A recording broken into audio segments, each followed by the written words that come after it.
आज हम हेपरिन को डिस्कस करेंगे। हेपरिन सबसे पहले हम जो कोगुलेशन पाथवे है वो समझना बहुत ज़रूरी है। अगर वो आता तो हेपरिन का मैकेनिज्म या बहुत इजीली समझने में आएगा। कोगुलेशन पाथवे को समझेंगे। सबसे पहले कोगुलेशन पाथवे में सबसे पहले होता है फैक्टर 12। फैक्टर 12 जो चेंज होता है वो फैक्टर 12A में चेंज होता है और 12A का काम क्या होता है, जो फैक्टर 11 है उसे 11A में कन्वर्ट करता है। इस तरह जो फैक्टर 11A है वो बेसिकली कन्वर्ट करता है फैक्टर 9 को 9A में। इसी तरह फैक्टर 8 है, 8A कन्वर्ट होता है जो फाइनली जो कॉमन पाथवे 10A को 10A में कन्वर्ट करता है। और फैक्टर 2 क्या करता है, जो 10A है उसका काम होता है जो फैक्टर 2 को 2A में कन्वर्ट करना, यानी प्रोथ्रोम्बन को थ्रोम्बन में कन्वर्ट करना। इस तरह जो थ्रोम्बन 2A इसका काम क्या होता है, फाइब्रिनोजन को फाइब्रिन में कन्वर्ट करना, यानी फैक्टर 1 को फैक्टर 1A में कन्वर्ट करना। और फाइब्रिन आपको पता है बेसिकली क्या बनाती है, क्लॉट बनाती है। अब इसी तरह बेसिकली क्या होता है, जो हेपरिन होती है ये किस चीज़ को ब्लॉक करती है, फैक्टर 2A यानी थ्रोम्बन को ब्लॉक करती है। कैसे, एंटी थ्रोम्बन को प्रोड्यूस करके। एंटी थ्रोम्बन बेसिकली 3 होता है और फैक्टर 10A को, तो बेसिकली हेपरिन फैक्टर 2A और 10A को इनिबिट करती है। अब इसे मजीद हम फर्स्ट एड से डिस्कस कर लेते हैं जो यहाँ पे लिखा हुआ है। तो हेपरिन बेसिकली क्या होती है, ये एंटी थ्रोम्बन 3 प्रोड्यूस करती है। एक्टिवेट एंटी थ्रोम्बन 3 जो क्या करता है, जो फैक्टर 2A और 10A को इनिबिट करता है। फर्स्ट किसको करता है, ये decreases action of primary action of the factor 2A। Antithrombin 3 produce हो गया और उसने फैक्टर 2A जिसे थ्रोम्बन बोलते हैं उसको ब्लॉक करती है। सेकंड क्या होती है, ये फैक्टर 10A को इनिबिट करती है। सेकंड यहाँ पे क्या लिखा हुआ, ये हेपरिन किसको बोलती है, ब्लॉक करती है, फैक्टर 10A को ब्लॉक करती है। और उसकी वेरी शॉर्ट इसकी हाफ लाइफ बहुत कम होती है।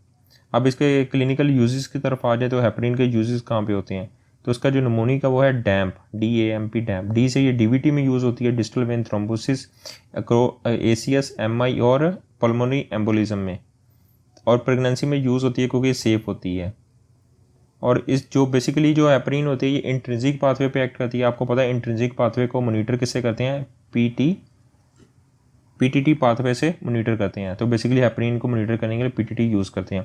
एडवर्स फैक्ट की तरफ आ जाए, सबसे पहले इसका MCQ होता है एंटीडोट। इसकी एंटीडोट बेसिकली क्या होती है, प्रोटामीन सल्फेट इसकी एंटीडोट होती है, प्रोटामाइन सल्फेट। और उसके साइड इफेक्ट्स की तरफ आ जाएं तो साइड इफेक्ट्स में इसका नमूने के HOD, H से क्या हेपरिन इंड्यूस थ्रोम्बोसाइटोपिनिया, ऑस्टियोप्रोसिस। और D से क्या करवाती है, ये ड्रग इंट्रैक्शन। और R से क्या करती है, ये रीनल ट्यूबुलर एसिडोसिस टाइप 4 करवाती है। इसके साइड इफेक्ट्स हैं, ये एडवर्स इफेक्ट पार्ट है। अब ये basically heparin induce thrombocytopenia type 2 करवाती है। आपको पता है प्लेटलेट्स है, प्लेटलेट्स के ऊपर क्या होता है, एक होता है प्लेटलेट फैक्टर 4 होता है जिसे PF4 बोलते हैं। हेपरिन होती है ये प्लेटलेट फैक्टर 4 के साथ कंबाइन होकर क्या बनाती है, कम्प्लेक्स बनाती है। अब बेसिकली एंटीबॉडी क्या आती है, एंटीबॉडी ये IgG होती है, ये इस कम्प्लेक्स के तरफ प्रोड्यूस होती है। और उसकी वजह से दो चीज़ें होती हैं, या तो प्लेटलेट्स एक्टिवेट हो जाते हैं। अगर प्लेटलेट्स एक्टिवेट हो जाएं तो क्या होता है, थ्रोम्बोसिस करवा देते हैं, ठीक है, थ्रोम्बोसिस करवा, या प्लेटलेट्स क्या होते हैं, डिस्ट्रॉय हो जाते हैं। अगर प्लेटलेट डिस्ट्रॉय हो जाए, ऑफकोर्स प्लेटलेट्स काउंट डिक्रीज हो जाएगा, उसको बोलते हैं हम हेपरिन इंड्यूस थ्रोम्बोसाइटोपिनिया, यानी हेपरिन की वजह से प्लेटलेट्स काउंट कम हो जाते हैं। अब इसको डिस्कस करें। IgG जो एंटीबॉडी होती है ये किसके खिलाफ मैंने बोला बनी, ये हेपरिन जो प्लेटलेट फैक्टर 4 के साथ कम्प्लेक्स मिला था उसके खिलाफ मिलके ये एंटीबॉडीज बन जाती है।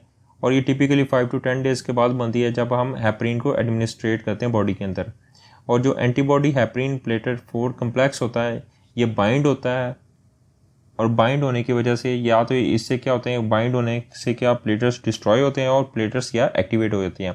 और इसको रिमूव, जो प्लेटलेट्स एक्टिवेट होते हैं इसको रिमूव कौन करती है, स्प्लीनिक के अंदर मैक्रोफेजेस इसको रिमूव करते हैं, और जिसकी वजह से थ्रोम्बोसाइटोपिनिया होता है या थ्रोम्बोसिस हो सकता है, और जिसकी वजह से प्लेटलेट्स काउंट डिक्रीज हो जाते हैं।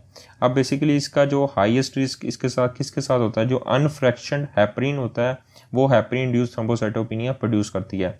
अब इसका ट्रीटमेंट की तरफ आएँ। अब इसका ट्रीटमेंट बेसिकली क्या होता है, जो हम अनफ्रैक्शन हेपरिन यूज़ कर रहे होते हैं ऑफकोर्स उसको ख़त्म कर देते हैं, उसको डिसकंटिन्यू कर देते हैं। और उसका अल्टरनेट हम कौन सा यूज़ करते हैं, उसका जो स्टार्ट अल्टरनेट हम करते हैं एंटीकोगुलेंट कौन सा, एर्गेट्रोबान यूज़ करते हैं और फंडापेरिनॉक्स। क्योंकि फंडापेरिनॉक्स ये प्लेटलेट फैक्टर 4 के साथ कंबाइन नहीं होती है, क्योंकि हेपरिन कंबाइन हो जाती है जिसकी वजह से हेपरिन इंड्यूस थ्रोम्बोसाइटोपिनिया होता है। फंडापेरिनॉक्स अटैच नहीं होती है। अब जो हेपरिन इंड्यूस्ड थ्रोम्बोसाइटोपेनिया टाइप 1 है उसमें platelets count more than 1 lakh होता है। इसमें ट्रांजिएंट नॉन इम्यूनोलॉजिकल ड्रॉप होता है प्लेटलेट काउंट में, और ये टिपिकली 2 डेज होता है after administration of the heparin, यानी हेपरिन लगाने के 2 डेज के बाद टाइप 1 होती है, और इसका कोई क्लिनिकल सिग्निफिकेंट कोई नहीं होता इसका। ठीक है, इसका first 2 days of heparin administration और नॉन क्लिनिकल सिग्निफिकेंट। अब आए हम दूसरा लो मॉलिक्यूलर वेट हेपरिन की तरफ आए। तो सबसे पहले इसमें इसी तरह पहले ये कोगुलेशन प्रोफाइल ड्रा होगी। 12A से 11A बना, फिर 9A बना, 8A से 8A बना, और कॉमन पाथवे 10A से 10A बना। और 10A ने बेसिकली कहाँ पे एक्ट किया, ये प्रोथ्रम्बन को थ्रम्बन में कन्वर्ट करता है जिसे 2A बोलते हैं, और फैक्टर 1A को 1A में कन्वर्ट करता है जिसे। अब low molecular weight heparin basically क्या करती हैं, ये फैक्टर 10A को इनहिबिट करती हैं। उसमें कौन सी आ जाती है, इनॉक्साप्रिन आ जाती है और फंडापेरिनॉक्स, इनॉक्साप्रिन, डेल्टाप्रिन, और जो सेकंड है वो क्या है, फंडापेरिनॉक्स। ये बेसिकली 10A को इनहिबिट करती हैं, मेजरली लो मॉलिक्यूलर वेट हेपरिन्स होती हैं। अब जो लो मॉलिक्यूलर वेट हेपरिन्स है उसमें कौन सा है, इनॉक्साप्रिन और डेल्टाप्रिन है। ये बेसिकली यहाँ पे लिखा हुआ, इसने क्या इसको ब्लॉक किया, फैक्टर 10A को इनहिबिट करती हैं। और फैक्टर एनॉक्साप्रिन, डेल्टाप्रिन 10A को इनहिबिट करती हैं। इसी तरह जो फंडापेरिनॉक्स है ये भी बेसिकली क्या करती है, फैक्टर 10A को इनहिबिट करती है। ये बोथ होती हैं, ये इरिवर्सिबल, यानी रिवर्सिबल जल्दी नहीं हो सकती, नॉट इजीली। जो एन फ्रैक्शन हेपरिन होती है इसको हम रीनल जो डिजीज़ के पेशेंट होते हैं उसमें यूज़ कर सकते हैं। इसको हम अभी डिस्कस कर लेते हैं, यहाँ पे इसको रिमूव करें। जो अनफ्रैक्शन हेपरिन है उसको हम मैंने क्या बोला, उसमें रीनल जो सफिशिएंट यानी रीनल पेशेंट है उसको हम यूज़ कर सकते हैं। उनमें क्यों यूज़ कर सकते हैं, क्योंकि जो अनफ्रैक्शन हेपरिन है ये लिवर के थ्रू फिल्टर होती है, बॉडी इसको रिमूव करती है थ्रू लिवर, यानी रीनल के ज़रिए इसको किडनी के ज़रिए रिमूव नहीं करती। तो इसी वजह से हम रीनल जो पेशेंट्स होते हैं उसमें अनफ्रैक्शन हेपरिन को यूज़ कर सकते हैं। लेकिन जो सेकेंड है लो मॉलिक्यूलर वेट हेपरिन्स है उसको हम रीनल सफिशिएंस वाले पेशेंट में यूज़ नहीं कर सकते। दूसरी हमारे पास कौन सी हैं, लो मॉलिक्यूलर वेट हेपरिन्स कौन सी, उसमें फंडापेरिनॉक्स है और एनॉक्साप्रिन और डेल्टाप्रिन है। इसमें रीनल सफिशिएंसी वाले पेशेंट में हम इसको यूज़ नहीं कर सकते, नहीं यूज़ कर सकते। ठीक है, क्योंकि ये रीनल के ज़रिए रिमूव होती हैं लो मॉलिक्यूलर वेट हेपरिन्स। जबकि एन फ्रैक्शन हेपरिन्स है वो किसके ज़रिए रिमूव होती हैं, वो लिवर के ज़रिए रिमूव होती हैं। इस वजह से इसे हम रीनल इनसफिशिएंट वाले पेशेंट में यूज़ कर सकते हैं।